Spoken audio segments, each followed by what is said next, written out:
الله أكبر الله أكبر. أعوذ بالله من الشيطان الرجيم. بسم الله الرحمن الرحيم. عائشہ صدیقہ رضی اللہ تعالی عنہ سے روایت ہے، آپ فرماتی ہیں کہ رسول اللہ صلی اللہ علیہ وسلم اپنے تمام کاموں میں جہاں تک ممکن ہوتا دائیں طرف سے شروع کرنے کو پسند فرماتے تھے، طہارت کے وقت بھی، کنگھا کرنے اور جوتا پہننے میں بھی۔ صحیح بخاری حدیث نمبر 426۔ ہم سے محمد بن مسنہ نے بیان کیا، کہا ہم سے یحییٰ بن سعید قطان نے ہشام بن عروہ کے واسطے سے بیان کیا، کہا کہ مجھے میرے باپ نے حضرت عائشہ رضی اللہ تعالی عنہا سے یہ خبر پہنچائی کہ ام حبیبہ اور ام سلمہ دونوں نے ایک کلیسا کا ذکر کیا جسے انہوں نے حبشہ میں دیکھا تھا، اس میں مورتیں، تصویریں تھیں۔ انہوں نے اس کا تذکرہ نبی کریم صلی اللہ علیہ وسلم سے بھی کیا۔ آپ نے فرمایا کہ ان کا یہ قاعدہ تھا کہ اگر ان میں کوئی نیکوکار شخص مر جاتا تو وہ لوگ اس کی قبر پر مسجد بناتے اور اس میں یہی مورتیں، تصویریں بنا دیتے، پس یہ لوگ خدا کی درگاہ میں قیامت کے دن تمام مخلوق میں برے ہوں گے۔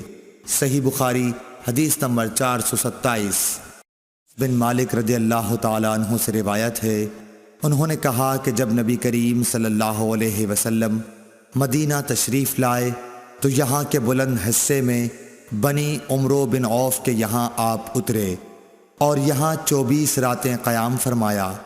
پھر آپ نے بنو نجار کو بلا بھیجا تو وہ لوگ تلواریں لٹکائے ہوئے آئے۔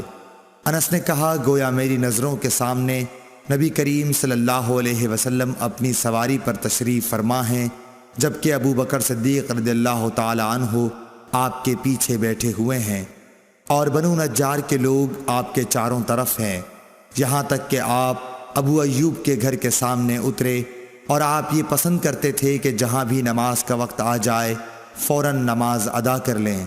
آپ بکریوں کے باڑوں میں بھی نماز پڑھ لیتے تھے۔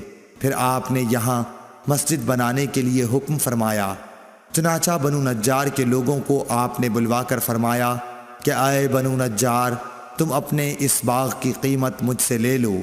انہوں نے جواب دیا نہیں یا رسول اللہ، اس کی قیمت ہم صرف اللہ تعالیٰ سے مانگتے ہیں۔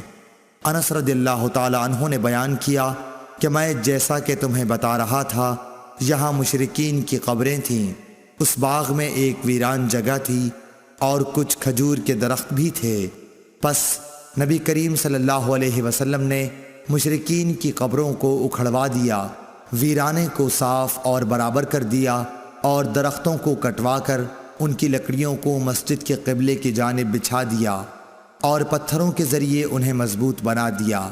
صحابہ پتھر اٹھاتے ہوئے رجز پڑھتے تھے اور نبی کریم صلی اللہ علیہ وسلم بھی ان کے ساتھ تھے اور یہ کہہ رہے تھے کہ اے اللہ، آخرت کے فائدے کے علاوہ اور کوئی فائدہ نہیں، پس انصار و مہاجرین کی مغفرت فرمانا۔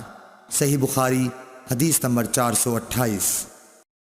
بن مالک رضی اللہ تعالی عنہ سے روایت ہے، انہوں نے کہا کہ نبی کریم صلی اللہ علیہ وسلم بکریوں کے باڑوں میں نماز پڑھتے تھے۔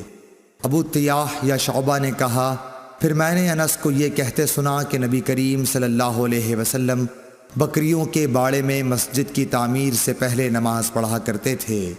صحیح بخاری حدیث نمبر 429۔